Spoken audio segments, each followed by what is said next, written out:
আপনি জানেন যে নির্বাচন যত এগিয়ে আসছে ততই কিন্তু মনোনয়ন প্রত্যাশী যারা তাদের দৌড়ঝাঁপ শুরু হয়েছে। অনেকে ইতিমধ্যেই তাদের নিজস্ব যে এলাকা রয়েছে সেখানে চলে যাচ্ছেন। একটি গাড়ি বহর নিয়ে শোডাউন করছেন। আবার আমরা দেখলাম যে বিএনপি থেকেই হয়তো একটি আসন ছেড়ে দেয়া হতে পারে নুরুল হক নূরের জন্য। তো নুরুল হক নূর সেই বরিশালের সে গলাচিপা ওই এলাকাতে সে ক্যাম্পেইন করতে গিয়েছিল এবং সেখানে গিয়েও সে একটা বিব্রতকর পরিস্থিতির সম্মুখীন হয়েছে। তো আগামী দিনগুলোতে কিন্তু আমরা দেখতে পারবো যে এই বিষয়গুলো আরো বেশি মাত্রায় হয়তো বেড়ে গিয়েছে। এবং এ ধরনের আক্রমণ, পাল্টা আক্রমণ, প্রতিরোধ গড়ে তোলা এগুলো হতেই থাকবে। তো এই যে নির্বাচনের একটা সম্ভাব্য একটা নির্বাচনের একটা শিডিউল যে আমরা পেয়েছি যে ফেব্রুয়ারি নাগাদ একটা নির্বাচন হবে এবং তাকে কেন্দ্র করে যে ইতিমধ্যে এই যে মনোনয়ন নিয়ে দৌড়ঝাঁপ শুরু হয়েছে বা এই যে এই নুরুল হক নূরকে যে একটি আসন ছেড়ে দেয়া হতে পারে, সেই আসনটিতে এখন বিএনপির যিনি প্রার্থী হিসেবে দাঁড়াতে চান, তিনি তাকে আক্রমণ করছেন, তিনি ছাড় দেবেন না। এবং এই নিয়ে যে একটা সংঘাতময় পরিস্থিতির সৃষ্টি হয়েছে। সবকিছু মিলিয়ে এই যে মনোনয়ন নিয়ে দৌড়ঝাঁপ বা এই যে মারামারি বা এই যে একটা শঙ্কা, এগুলো আপনি কিভাবে বিশ্লেষণ করবেন? এটি অত্যন্ত সেনসিটিভ একটি কোয়েশ্চেন। কারণ মানে রাজনীতিবিদদের জন্য এখন খুবই স্পর্শকাতর একটি জায়গা। কারণ অ্যা বৈঠক তো শেষ হয়ে গেল। বৈঠকটার শেষের ফলাফলটা কি? ফলাফলটা হচ্ছে নির্বাচন। এবং কবে হবে? খুব সামনেই হবে, শীঘ্রই হবে। ফেব্রুয়ারিতে যদি হয়। দিনক্ষণও অনেকে বলতে চাচ্ছে ১২ তারিখ বা আগে পরে। ১২ তারিখ যদিও আ দিনটা মানে ছুটির দিন না। তারপরেও হয়তো দিনক্ষণও হয়ে যাবে। নির্বাচন কমিশন দিনক্ষণ দিবে। কিন্তু সবার মনের মধ্যে একটা বড় ধরনের এ কাজ করছে। মানে বলে না ধুক, ধুক, ধুক, ধুক করে। রাজনীতিবিদদের মধ্যে এটা প্রচন্ডভাবে করছে। বিশেষ করে ছোট, ছোট রাজনৈতিক দলগুলো যারা দীর্ঘদিন ধরে পরিশ্রম করে আসছে, আন্দোলনের সংগ্রামে ছিল, আ বা যারা রাজনীতিটা আ চিন্তা করে যে পার্লামেন্টে গিয়েও আমরা এই রাজনীতিটা চর্চা করে যাব, কথা বলব। কারণ পার্লামেন্টটা যদি তার গন্তব্য হয়। এর আগে বলে রাখি যে পার্লামেন্টে যাওয়া ছাড়াও রাজনীতি করার কিন্তু সুযোগ হচ্ছে রাজনীতিতে। ধরেন যদি উম অ্যা বিএনপির ৩১ দফাটাকে যদি আমি দেখি তাদের দ্বিকক্ষ বিশিষ্ট পার্লামেন্ট হবে। হয়তো সংসদ অধিবেশনে সেই দ্বিকক্ষ বিশিষ্ট পার্লামেন্টের ক্ষেত্রে একটা ভূমিকা বা একটা সিদ্ধান্ত হবে। তারপরে সেখানে তার মানে শুধুমাত্র নিম্ন কক্ষে বা পার্লামেন্টে থাকার বাইরেও উচ্চ কক্ষে থাকার সুযোগ এক ধরনের লোকজনের হবে। তারপরে সেখানে লোকাল গভর্নমেন্টের অনেক জায়গা রয়েছে। এখন সবাই কি এমপি হতে চায়? এটা হচ্ছে সবচেয়ে বড় প্রবলেম। যে ব্যক্তিটি রাজনীতি গতকাল করতে আসছে, সেও বলে তার কনস্টিটিউয়েন্সি এইটা। আর যে ব্যক্তিটি দীর্ঘদিন রাজনীতি করে সেও তো বলেই।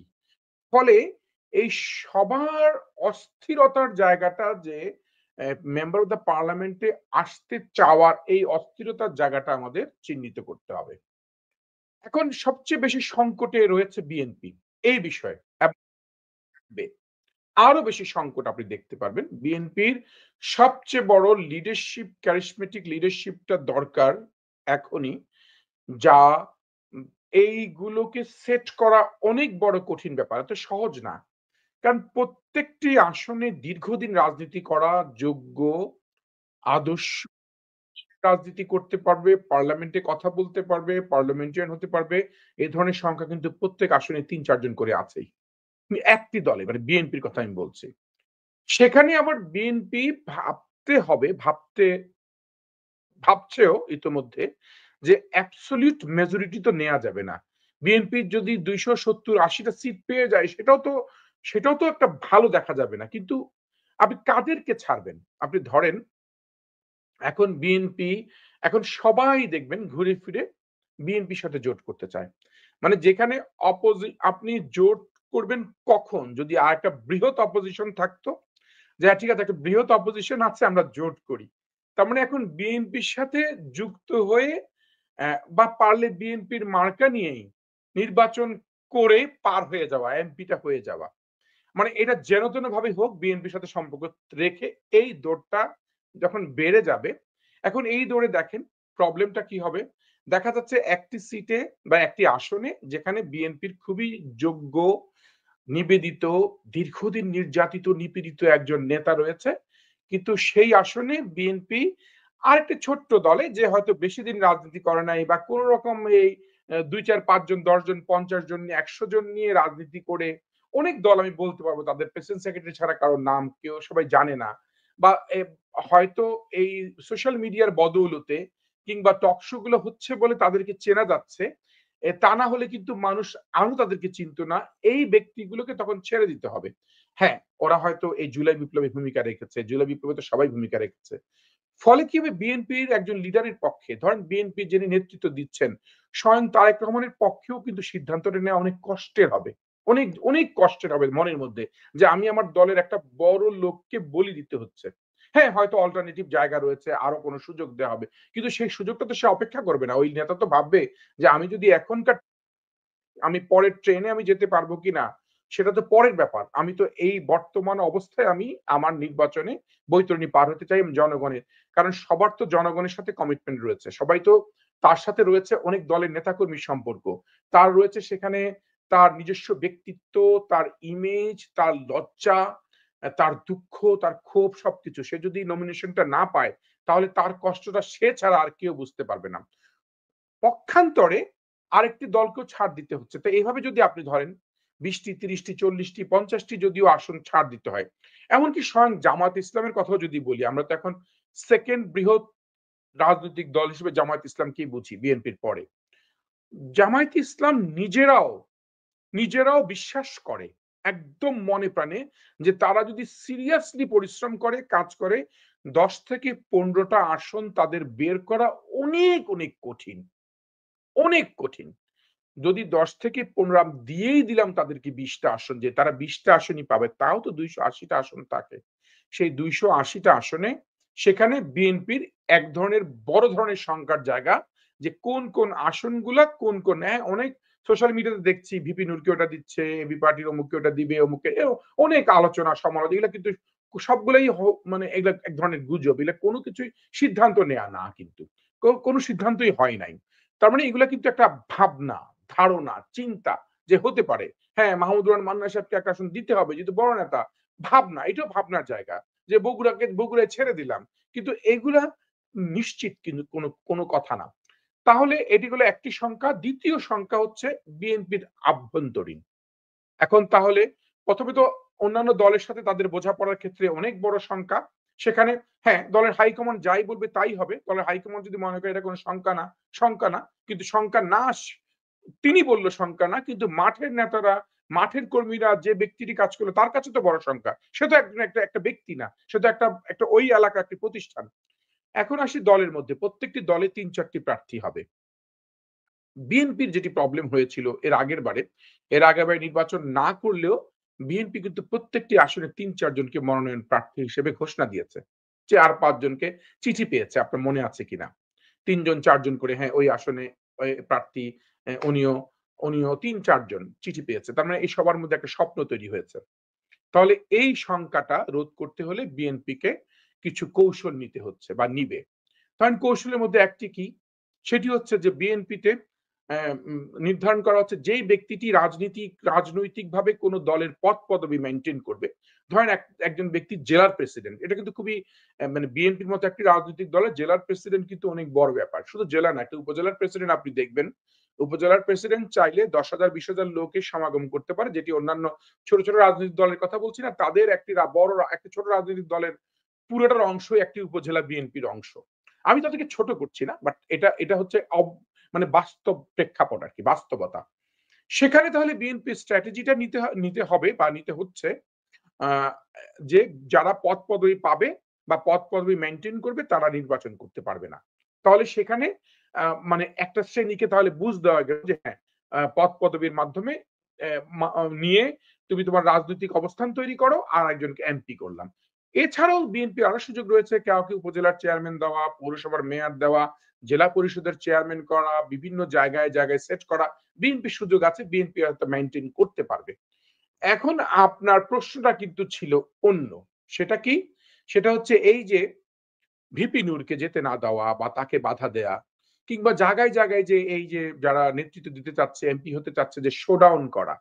এই যে বিশাল মোটরসাইকেলের বহর নিয়ে যাচ্ছে হয়তো ২০০, ৪০০, ৫০০। এটা বিএনপি থেকে কয়েকবার কিন্তু বারণ করা হওয়া সত্ত্বেও কিন্তু এখনো করছে। তাহলে হয়তো নেতা যে ওই এলাকার যে নেতৃত্ব দিচ্ছে, সে না চাইলেও হয়ে যাচ্ছে। কারণ ছেলেপেলেদের মধ্যে এতই একটা উৎসাহ, উদ্যমতা, সেটা মনে হচ্ছে যে তারা একটা বিশাল মোটর বাইক নিয়ে আবার অনেক সময় গ্রামগঞ্জে উপায়ও থাকে না। কারণ হয়তো একটা গ্রামে যাবে, ৫,০০০ লোকের একটা মিছিল হবে বা একটা গ্রাম থেকে আরেকটা গ্রামে যাবে। এখানে সবচেয়ে সহজ মাধ্যম হচ্ছে মোটরসাইকেল, মোটর বাইক। এখন এখানে তো আর হাজার শত, শত গাড়ি নিয়ে যাওয়া যাচ্ছে না। এত গাড়িও তো নাই।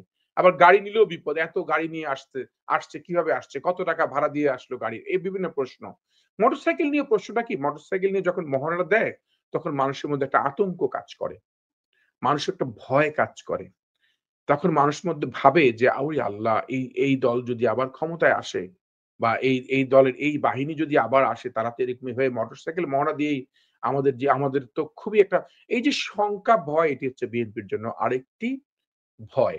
ভয় সেটা কি? মানুষের মনের মধ্যে যে ভয়টা তৈরি হবে, সেই ভয়টা।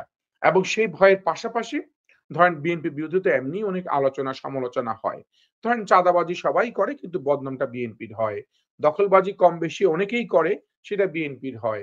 এমনকি সরকারি কর্মচারী, কর্মকর্তা, পুলিশরাও খায় মনে হয় যেন বিএনপি খাচ্ছে। সব দোষ কিন্তু বিএনপির এমনিতেই হচ্ছে। তারপরে আবার বিএনপিকে আরো বেশি প্রলেপ লাগানো যাবে।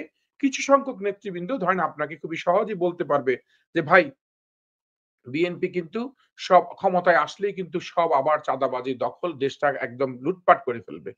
এই যে বিষয়গুলো হবে, সেই বিষয়গুলা কিন্তু বিএনপির জন্য ভালো কোনো মেসেজ না।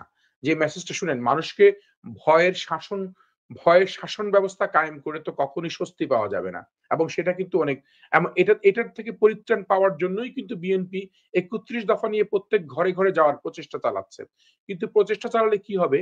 এই মানুষের মধ্যে সবার মধ্যে যে এমপি হওয়ার যে দৌড়ঝাঁপটা, সেই দৌড়ঝাঁপটা সকল প্রচেষ্টাকে বাদ দিয়ে দিচ্ছে। তারা ভাবছে যে না আমি আমার অবস্থানটা তৈরি করতে পারলে এলাকায় আমি এই এলাকা আমার এখন এই আসনে ১৮০ টা কেন্দ্র। ১৮০ টা কেন্দ্র কমিটি করে ফেলি। ১৮০ টা কেন্দ্রে ভোট কেন্দ্রে কোথায়, কোথায় অবস্থান সেখানে আমাদের নিয়ন্ত্রণ রাখি। কোন লোক তখন ভয়েই তো ভোট দিতে যাবে না। যদি এমনটিই হয় দেখা যাচ্ছে পুরো সবাই একমত আছে কিন্তু ভয়ে ভোট দিতে ভোটের সংখ্যা খুব কম হয়ে যাচ্ছে। তাহলে সেটাও তো আপনার নির্বাচন যতই মানুষ যদি না যেতে চায়। অতএব তাহলে এখন কি করতে হবে? এখন নির্বাচনের প্রক্রিয়ায় সাদামাটা রাজনীতি করা মানুষদেরকে অনেক বেশি প্রায়োরিটি দিতে হবে। যারা মাঠে ঘাটে কাজ করে। যেজন্যই আমরা যে কাজটি করছিলাম যে স্কুল অফ লিডারশিপ এর মাধ্যমে একটা সমাজ কর্মভিত্তিক একটি রাজনীতি প্রতিষ্ঠা করার জন্য। যেখানে সামাজিক নেতৃত্ব দেয়া মানুষগুলোই সেই সমাজের নেতৃত্ব দিবে। সামাজিক নেতৃত্ব দেওয়া মানুষগুলো সেই সমাজেরই এমপি হবে। যে সমাজে সে দীর্ঘদিন নেতৃত্ব দেয়, যে সমাজের মানুষের জন্য বিভিন্ন সেক্টরে বিভিন্ন ইস্যু নিয়ে কাজ করে, শিক্ষা নিয়ে কাজ করে, স্বাস্থ্য নিয়ে কাজ করে, পরিবেশ নিয়ে কাজ করে এবং এই কাজ করা মানুষগুলো কিন্তু এই হুন্ডা মহড়া দেওয়া মানুষ হবে না। কারণ এই কাজ করা মানুষগুলো তারা কিন্তু মাঠে ঘাটে ঘরে, ঘরে গিয়ে কাজ করার মানুষ হবে এবং এই কাজ করার মানুষ হতে পারলেই তার নেতৃত্বটা ভালো হবে এবং বিএনপি আগামী দিনের রাজনীতি টেকসই হবে। এখন বিএনপির কাছে প্রশ্ন একটি যে ক্ষমতার সাস্টেইনেবিলিটি টেকসই একটি ক্ষমতা। যে ক্ষমতাটা টেকসই হবে এবং যে ক্ষমতার মাধ্যমে দেশের উন্নয়ন নিশ্চিত করা যাবে। এবং দেশের উন্নয়ন নিশ্চিত করার জন্য এ এম এই উ উ যে ৩১ দফার মধ্যে যেমন ২য় দফা বলা হচ্ছে একটা রেইনবো স্টেট, হুম? একটা রিকনসিলিয়েশন এর মাধ্যমে এক সমাজের সবাইকে নিয়ে এমন একটি সমাজ গড়া, যেই সমাজে আর কোন বিভেদ থাকবে না। ২ টি ভাগ থাকবে না। এবং সমাজে এই ভাগ বিভাজনের রাজনীতি থেকে মুক্ত করতে পারলেই নির্বাচনের যে বৈতরণী, কারণ নির্বাচনটা একটি বড় ধরনের প্র্যাকটিসিং এরিয়া। যে প্র্যাকটিসিং এরিয়া সেখানেই কিন্তু নির্ধারণ হয়ে যাবে। এখন কিন্তু ধরেন মানে এমন একটা অবস্থা জানেন? এখন কিন্তু সব আসনেই বিএনপি পাস। মানে বিএনপি ছাড়া তো মানে কারণটা কি জানেন? ম্যা যে বনে যে বনে বাঘ নাই সে বনে তো বিড়ালি বাঘ। এটা যদি আমি বিএনপির বিরুদ্ধে বলি। ধরেন এখন ওই বনে আর কোন শের নাই। এখন সে ১০০, ২০০, ৫০০, ১০০০ হুন্ডা নিয়ে মহড়া করে নিজেকে শের বানানোর কোন কারণ নাই। কারণ ওইখানে তো আর কেউ নাই। তাহলে তার কেন এটা করতে হবে? তার কেন ৫০০ মোটরসাইকেল নিয়ে মহড়া দিতে হবে? সেখানে যেহেতু তার কোন প্রতিদ্বন্দ্বী আওয়ামী লীগের লেসপেন্সাররা সব পালিয়ে গেছে কিংবা এই ফ্যাসিস্টদের মুখ দেখানোর জায়গা নাই সমাজে, সেখানে তার তো কিচ্ছু করার দরকার নাই। পাশাপাশি বিএনপির যে সকল ব্যক্তিগুলো চিহ্নিত সন্ত্রাসী বা চিহ্নিত শয়তান, বদমাইশ যারা দখল করে, লুট করে, তাদেরকে তাদের নাম প্রকাশ করে ফেলতে হবে। বিএনপি নিজেরাই করবে যে হ্যাঁ, আমার দলে এই ব্যক্তিগুলা খারাপ, তাদের সাথে কেউ যোগাযোগ রাখবেন না। এই ব্যক্তিগুলোর সাথে কোন লেনদেন করবে না, তাদের কোথাও বসতে দিবেন না, জায়গা দিবেন না। কারণ সে চাঁদাবাজি করে, চুরি করে, সে অপরাধ করে। যখন এটা করবে তখন কি হবে? বিএনপির প্রতি আস্থা বেড়ে যাবে যে হ্যাঁ, এবং সেটি করছিল কিন্তু এটা অনেকেই বাধা দিচ্ছে যে না করা যাবে না, কিংবা এটা অনেকেই বলছে যে আপনি কত করবেন। কিন্তু এখন বিএনপি আল্টিমেটলি বাংলাদেশের এখন গার্ডিয়ানশিপ এর জায়গা, এবং বিএনপির হাতেই বাংলাদেশ মানে আস্থার জায়গায় আছে। ডক্টর মোহাম্মদ ইউনূসের হাত ধরার এ সেই বডি ল্যাঙ্গুয়েজটা দেখলেই স্পষ্ট করে বলা যায় যে আসলে বিএনপির প্রতি ডক্টর মোহাম্মদ ইউনূসও আস্থাশীল হতে চায়। এবং সে আস্থাশীল জায়গায় একজন নেতৃত্বের জায়গায় জনাব তারেক রহমানকে দেখতে চায়। এবং তারেক রহমানকে দিয়েই কিন্তু আগামীর বাংলাদেশ বিনির্মাণে একটি সুন্দর একটি ছক তৈরি করা যাবে। যে ছকটি হবে, আমরা যদি ভাবছি যে শঙ্কা করছি যে এমপি প্রার্থিতা নিয়ে, কিংবা আজকে কেউ এলাকায় যেতে পারছে না। কেন যেতে পারবে না? একজন মানুষ তার এলাকায় কেন যেতে পারবে না? সে যদি এমপি প্রার্থী কেউ হয়েও থাকে, তাকে তার মতো করে জনগণ তার দায়িত্ব নিবে। কে এমপি হবে, কে এমপি হবে না। জনগণ তার ভোট দিবে। কে কাকে পছন্দ করবে, কি করবে না। সেই সুযোগটি করে দিতে হবে। এছাড়া কোন ক্ষমতা দেখিয়ে আমরা যদি ভাবি যে সব ক্ষমতা আমাদের তো আছেই, তাহলে সে ক্ষমতার আমি অপব্যবহার করি, তাহলে সেটি অনেক বড় ধরনের বিপদ নিয়ে আসবে আগামীর জন্য।